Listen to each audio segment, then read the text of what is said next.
Hi, in this part of the video, we will be covering the AWS data specialty certification related uh, database products of AWS. So I'm only going to talk about the things which are critical for clearing the database specialty certification exam. As you know, I think from May 2020, this is the certification that will most of the people will have to appear because the big data certification will expire very soon, maybe in June.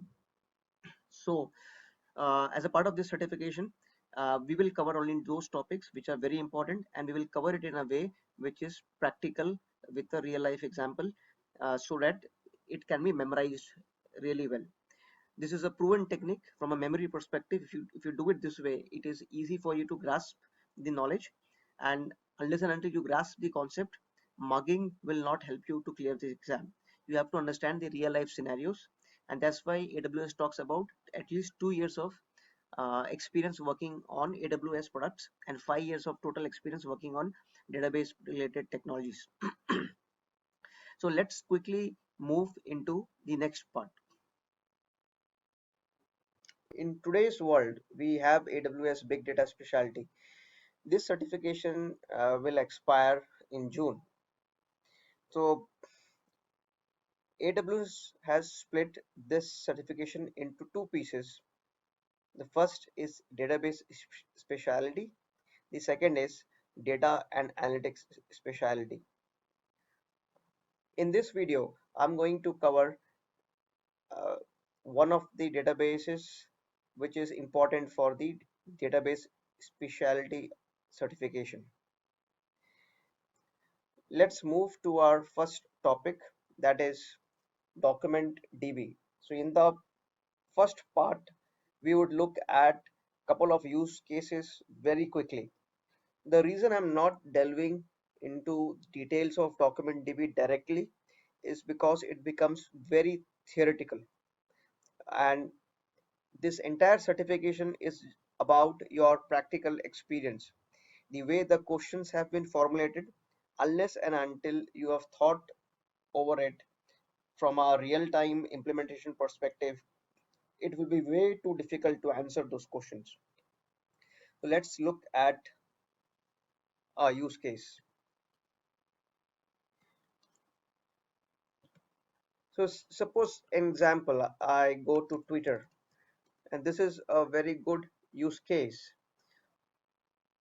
where, you know, in most of the applications like Twitter, Facebook, or online shopping, we have a login. The customers or the users will have to log in. They have a profile, they have an account. This is the first use case. Please note, the account profile information can be stored in DocumentDB. This is the first use case, a very common use case. Okay. The second use case is, for example, stock trading sites. You must have heard about Robinhood if you are in USA. So Robinhood is a uh, share trading online platforms. So if you have mobile applications where you have something like you have to track take take care track the stocks, what stocks a particular customer had bought and sold, etc.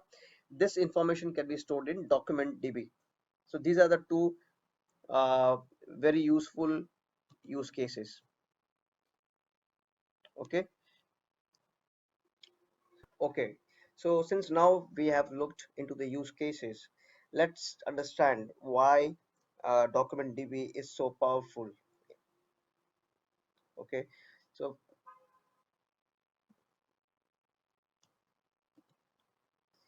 there are three things which is very important. DocumentDB is a fully managed service from AWS. What do you mean by fully managed? Fully managed is that you don't have to deploy your administrators to manage performance, to manage scalability and availability. Now let's look at these three things in detail. What do you mean by performance? Performance means low latency. If I type a website name, uh, for example, I type in Google, you see it gives me in milliseconds. So this is performance, low latency. Like a website or a mobile application where you're trading in stocks, your performance, low latency is of utmost importance.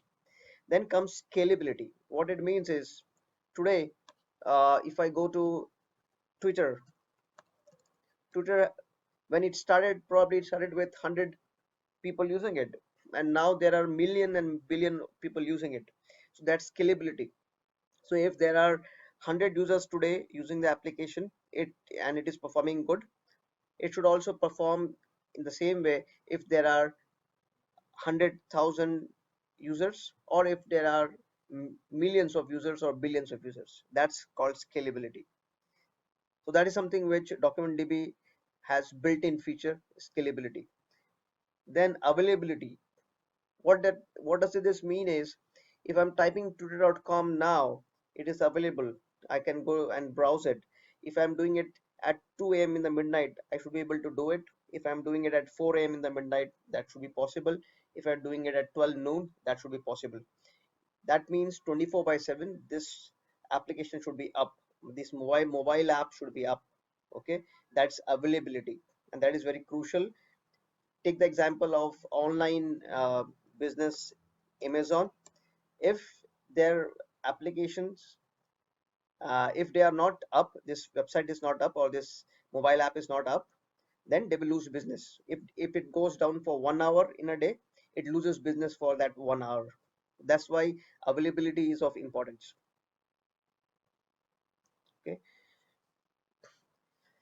now, like we spoke, uh, DocumentDB stores information about what? About user profiles. Absolutely critical information. It should not be shared. It should be secured to the maximum possible extent. If that information is not secured, then none of the customers would trust this database. So security is of utmost importance, and security is a prime feature of DocumentDB. How does DocumentDB provide security? You know, you can only install DocumentDB in VPN. I repeat it again. Sorry, in VPC, not VPN. You can only install DocumentDB in virtual private cloud. So that way it is secured. Okay.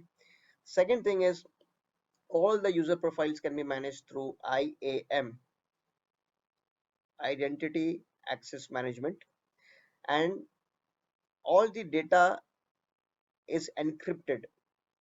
The data is encrypted in transit. The data is also encrypted at rest.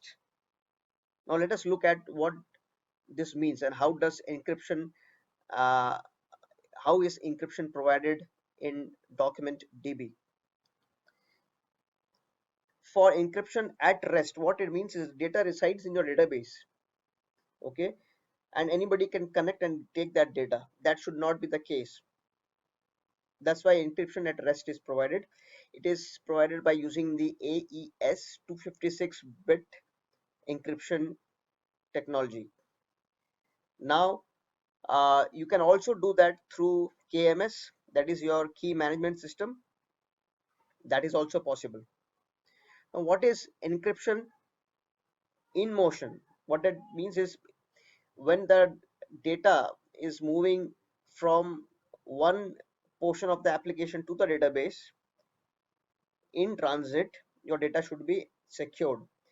It is secured by using SSL.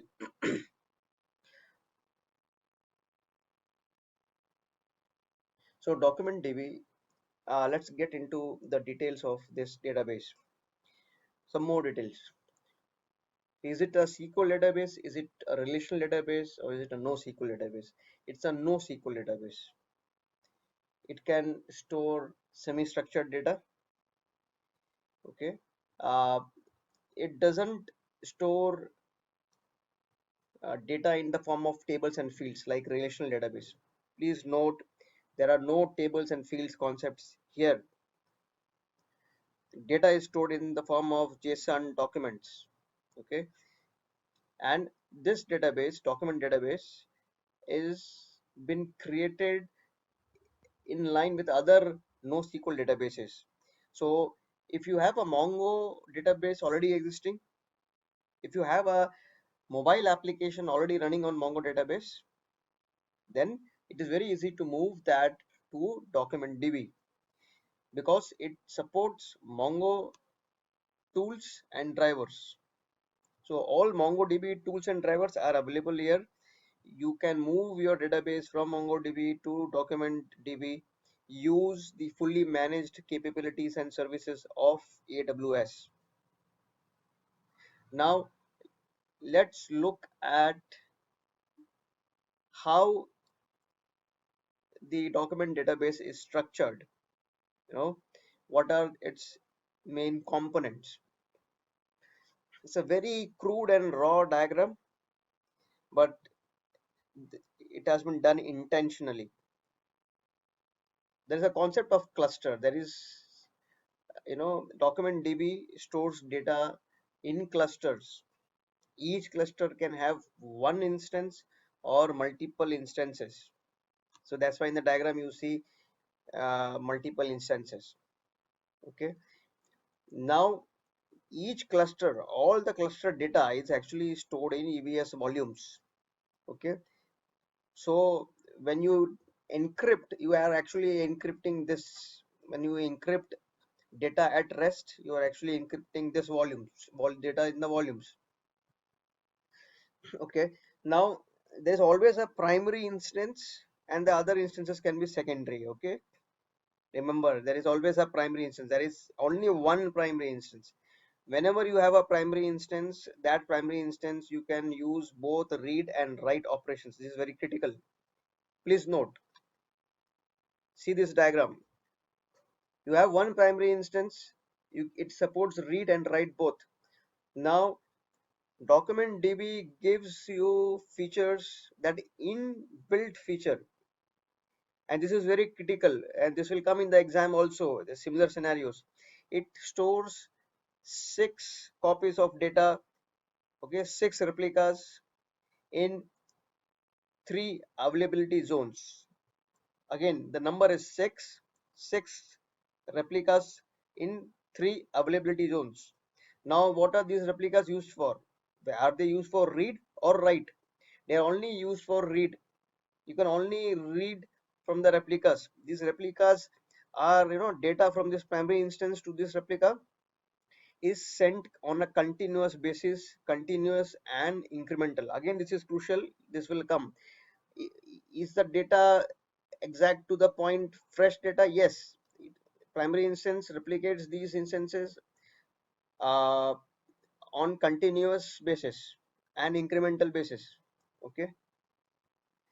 Now when we talk about encryption,